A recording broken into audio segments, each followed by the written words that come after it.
अनंत कोटी ब्रह्मांड नायक श्री स्वामी समर्थ महाराज की जय. नमस्कार. श्री स्वामी शक्ती या चॅनलवर आपले सर्वांचे स्वागत आहे. दत्त जन्मोत्सव, दत्त जयंती कशी साजरी करावी, कुठल्या सेवा कराव्या, त्या संदर्भातील आज आपण माहिती बघणार आहोत. सगळ्यात आधी 4 डिसेंबर 2025 वार गुरुवार या दिवशी दत्त जयंती आलेली आहे. आणि गुरुवार म्हटलं आणि त्यात दत्त जयंती आहे, मार्गशीर्ष महिन्यातला गुरुवार आहे, खूप मोठा दिवस असणार आहे. पण आजच्या व्हिडिओमध्ये आपण फक्त दत्त जयंती कशी साजरी करावी त्या संदर्भातील माहिती बघणार आहोत. तर सर्वात आधी की जी काही पौर्णिमा आहे तर ती सकाळी म्हणजे 4 तारखेला सकाळी 8:38 सुरू होणार आहे आणि 5 तारखेला पहाटे 4:44 संपणार आहे. थोडक्यात काय, पूर्ण गुरुवार आपल्याला दत्त जयंती साजरी करण्यासाठी किंबहुना मार्गशीर्षचा गुरुवार आहे आणि जे काही सत्यनारायण आहे तर ते आपल्याला गुरुवारीच करायचं आहे. आता दत्त जयंती केव्हा साजरी करायची, अर्थात आपण केंद्रात करतो, पण आपल्या घरात महाराजांचा फोटो आहे, अधिष्ठान आहे, मंदिर आहे म्हणजे महाराजांची मूर्ती आहे, त्यांच्यावर सुद्धा षोडशोपचार पूजा करणं महत्त्वाचं आहे.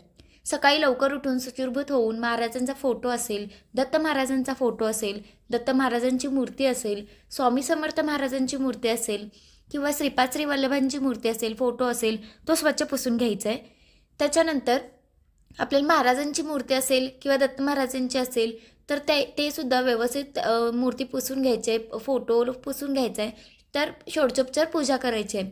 मग तुम्ही पाण्याने, पंचामृताने, दुधाने, मधाने किंवा केशरयुक्त दूध बनवून तुम्ही अभिषेक करू शकता किंवा तुम्ही चंदनाने अभिषेक करू शकता. तुमच्या घरात जे उपलब्ध आहे त्याने तुम्हाला स्वामींच्या मूर्तीवर किंवा दत्त महाराजांच्या मूर्तीवर तुम्हाला अभिषेक करायचे आहे.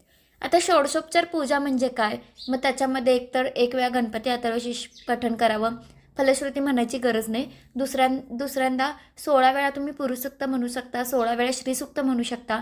आणि जर तुम्हाला 16 वेळा पुरुषसूक्त म्हणणं शक्य होणार नाही तर तुम्ही 1 वेळा म्हणा, पण 16 वेळा म्हटलं तर अतिशय उत्तम, कारण दिवसही तेवढा मोठा आहे म्हणून सेवा प्रॉपर करावी.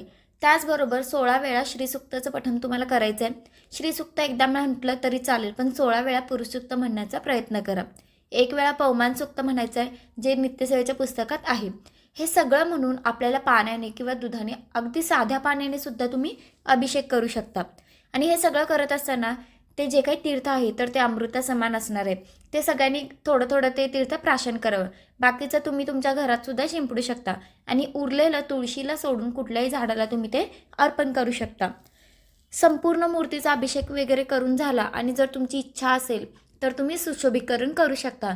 नाहीतर फक्त मूर्ती स्वच्छ तामणातून बाहेर काढायची, ती स्वच्छ साफ करायची. महाराजांना ही नाथ तर अतिशय प्रिय आहे, तुम्ही ते लावा महाराजांना. तुम्ही दत्त महाराजांना, तुम्ही स्वामी महाराजांना ही नाथ तर अर्पण करू शकता. वस्त्र परिधान करू शकता, म्हणजे तुमच्याकडे महाराजांचे वस्त्र असेल तर बघा, महाराज जेव्हा अक्कलकोटमध्ये होते तेव्हा ते दिगंबर अवस्थेत होते आणि महाराज म्हणायचे की माझ्या लंगोटाची किंमत या विश्वा इतकी सुद्धा नाही.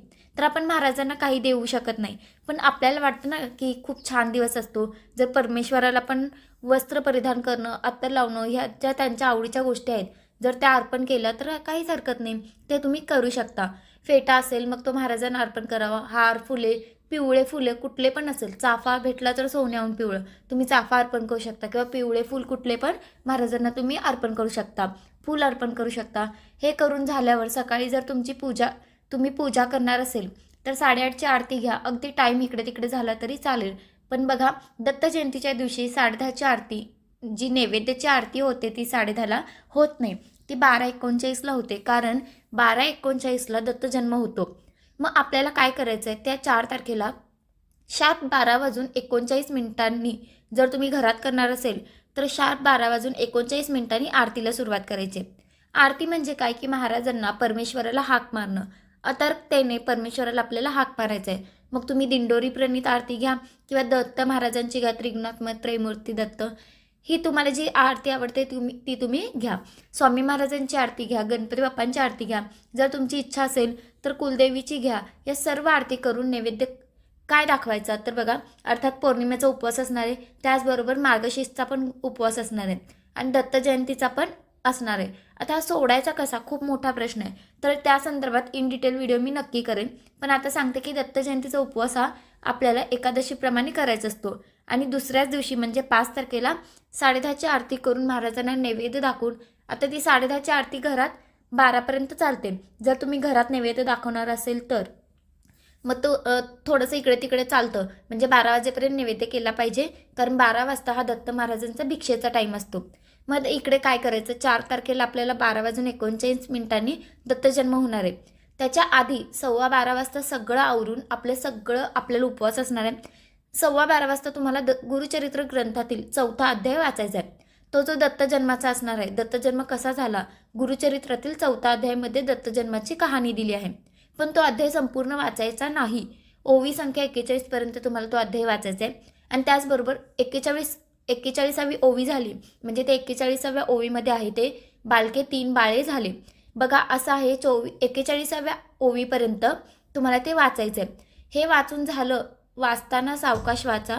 घरातले जे लोक उपस्थित असतील त्यांना पण म्हणा बसा इथे आणि ऐक. जर कोणी नसतील तर आपणच वाचावं. आणि वाचून झालं की जोरात अवधूत चिंतन श्री गुरुदेव दत्त, अवधूत चिंतन श्री गुरुदेव दत्त, अवधूत चिंतन श्री गुरुदेव दत्त, असं तुम्हाला 3दा जय जयकार करायचा आहे. 3दा जय जयकार करून परत ग्रंथ झाकून ठेवायचा.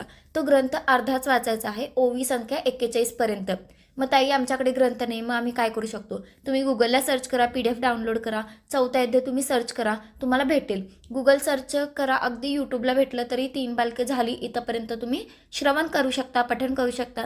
ही झाली सेवा. आता अजून सेवा आहे. दत्तजन्माच्या दिवशी स्वामीचरित्र पारायणाची सांगता आहे. तुम्ही एक पाठ म्हणजे 21 वेळा तुम्ही स्वामीचरित्र सारामृताचं पारायण करू शकता. संक्षिप्त गुरुचरित्र ग्रंथाचे पूर्ण पारायण तुम्ही या दिवशी करू शकता. घोरष्टक उद्धरण स्तोत्र तुम्ही पठण करू शकता. त्याच्यानंतर तुम्ही गुरुचरित्रातला 14वा अध्याय 18वा अध्याय तुम्ही सेवा म्हणून पठण करू शकता. दिगंबरा दिगंबरा श्रीपाद वल्लभ दिगंबरा या मंत्राचा 11 वेळा जप करावा. श्री स्वामी समर्थ या मंत्राचा आपण 11 वेळा जप करावा. आणि ओम दिगंबराय विद्महे अत्रिपुत्राय धीमहि तन्नो दत्त प्रचोदयात या मंत्राचा 1 वेळा जप करावा. जेवढं जमेल, जेवढं जास्त करता येईल तेवढं तुम्हाला जास्त सेवा करायची. काही श्रवण करा, काही पठण करा, या पद्धतीने तुम्ही करू शकता. जे काही दत्त चालीसा आहे ते तुम्ही पठण करू शकता. दत्त भावने आहे ते तुम्ही पठण करू शकता. जे तुम्हाला दत्त महाराजांचं माहिती आहे, स्वामी महाराजांचं माहिती आहे ते तुम्ही करू शकता. हे झालं. दत्त जयंतीच्या दिवशी अन्नदानालाही तेवढंच महत्त्व आहे. जवळच्या मठात, मंदिरात, कुठल्या पण मंदिरात गरजू व्यक्तीला तुम्ही पिवळं दान करा. मग पिवळ्या रंगाची केळी असते की ती दान करा. पिवळं कुठलं पण फळ तुम्ही दान करू शकता. पिवळी मिठाई तुम्ही दान करू शकता. यथाशक्ती तुम्हाला दान करायचं आहे. बघा, या कलियुगातील सगळ्यात काही चांगलं असेल तर ते नामस्मरण आहे आणि दुसरं आहे ते दान आहे. योग्य व्यक्तीला तुम्ही दान करावं. यथाशक्ती जसं तुम्हाला जमेल त्या पद्धतीने तुम्ही दान करा. पण दान करा तुमच्या घरातून, तुमच्याकडून काहीतरी अन्नदान होत आहे आणि अन्नदान सगळ्यात श्रेष्ठ दान आहे. मग तुमची जी इच्छा असेल, ते तुम्हाला शक्य असेल ते तुम्ही दान करू शकता. या पद्धतीने आपल्याला दत्तजयंती साजरी करायची आहे. दत्तजयंतीचा उपवास हा दुसऱ्या दिवशी सोडायचा असतो. गुरुचरित्र ग्रंथातील जो अध्याय सांगितला आहे तो तुम्हाला आवर्जून पठण करायचा आहे. 12:15 वाजता तुम्ही तो पठण करा. त्याच्यात दत्तजन्माची कहाणी आहे की दत्तजन्म कसा झाला, तर साक्षात ब्रह्मा विष्णू महेश हे अनुसया मातेची परीक्षा घेण्यासाठी आले होते. आणि जेव्हा ते परीक्षा घेण्यासाठी आले तेव्हा त्यांनी एक म्हणजे 3 साधूंचा अवतार धारण केला. आणि त्यांनी अनुसया मातेला सांगितलं की तू विवस्त्र होऊन आम्हाला वाढ. आणि अर्थात त्यांनी हा विचार केला की मला जरी असं सांगतायत करायला तर हे खूप मोठे थोर व्यक्ती आहेत आणि माझ्याही घरातून कोणी निर्मुखी जाणार नाही, असा त्यांचा तो एक पण होता. पण त्यांनी विवस्त्र होऊन आल्या आणि तेवढ्यात अतिथी बालके झाली. म्हणजे आलेले जे काही होते ते 3 साक्षात ब्रह्मा विष्णू महेश हे बालके होते. बालके झाले आणि असा तो दत्तजन्माची कहाणी आहे. आता विवस्त्र म्हटलं तर आपल्या डोक्यात एक वेगळं येतं, पण विवस्त्र अन्न म्हणजे जे आपण न शिजवलेलं अन्न असाही त्याचा अर्थ होतो. तर केंद्रातही आपल्याला हे सांगितलं जातं की विवस्त्र याचा अर्थ न शिजवलेलं अन्न, ज्याला अग्नीचा स्पर्श नसेल झाला, ज्याला जमिनीचा स्पर्श नसेल झाला, असं अन्न म्हणजे विवस्त्र होऊन केलेलं अन्न. तर बघा, आता ही कहाणी होती दत्तजन्माची. जो सुंदर अध्याय आहे म्हणून तो अध्याय एकदम सावकाश पठण करा. खूप सुंदर आहे. म्हणजे आता जे पठण करतात त्यांना माहिती आहे. ज्यांच्याकडे नाही आहे तुम्ही यूट्यूबला पण सर्च करू शकता. मग ताई आमचा मासिक धर्म आम्ही सेवा करू शकत नाही, मग अशा वेळेस तुम्ही नामजप करा. तुम्ही श्री स्वामी समर्थ, श्री स्वामी समर्थ. कारण मासिक धर्म आहे, सुतक आहे, विठळ आहे, तर मग अशा वेळेस सेवा करायला जमत नाही. आणि आपल्याला पण वाटतं ना की माझ्याकडनं सेवा स्किप झाली, पण ठीक आहे. आता सगळे प्रत्येक दिवस प्रत्येक सण आपल्या हातात नाही. एखादा सण जरी साजरा होतो तर एखादा होत नाही. शेवटी करता करविता महाराज आहेत. कोणाकडून किती करून सेवा करून घ्यायची हे सगळं त्यांच्यावर आहे. एक दिवसीय गुरुचरित्र पारायण करायचा प्रयत्न करू नका. त्याच्यापेक्षा संक्षिप्त गुरुचरित्र ग्रंथ जो फक्त 7 अध्यायचा आहे तो तुम्हाला पठण करायचा आहे. जर तुम्हाला जमलं तर फक्त दिवसभर तुम्ही कधीही सेवा करू शकता. दत्त महाराजांची अगदी संध्याकाळीसुद्धा तुम्ही सेवा करू शकता. पण सेवा करण्याचा मात्र नक्की प्रयत्न करा. तर आजच्यासाठी इतकंच. झालेली सेवा मी महाराजांच्या चरणी रुजू करते आणि आजचा व्हिडिओ मी इथंच थांबवते. जर व्हिडिओ आवडला असेल तर व्हिडिओला लाईक करा, शेअर करा. चॅनलवर नवीन असेल तर चॅनलला सबस्क्राईब करा. काही प्रश्न असतील तर कमेंट करून नक्की विचारा, उत्तर देण्याचा प्रयत्न करेन. तोपर्यंत श्री स्वामी समर्थ.